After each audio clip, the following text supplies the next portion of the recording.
तत्तादृं मधुरात्मकं तव वपु सम्प्राप्य सम्पन्मयी सा देवी परमोत्सुका चिरतरं नास्ते स्वभक्तेष्वपि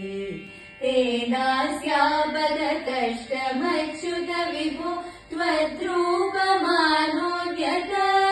प्रेमस्थैर्यमयात् अचापलबलाचापल्यवातोदभूत् लक्ष्मीस्तावकरामणीयकर्तैवेयं परेष्वस्तिरेत्यस्मिन्यन्यदपि प्रमाणमधुना वक्ष्यामि लक्ष्मीपते ये त्वद्ध्यानगुणानुकीर्तनरसा सक्ता विभक्ता जना तेष्वेषा वसति स्थिरैव दयित प्रस्तावदत्ताधरा एवं भूतमनोज्ञदानवसुधा दिश्यन्त सन्तोहनम्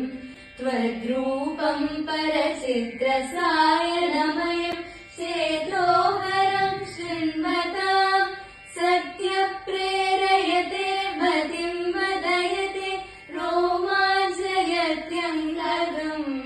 व्यासृञ्चत्यपि शीतबाष्पविसरै आनन्दमूर्छोद्भवै।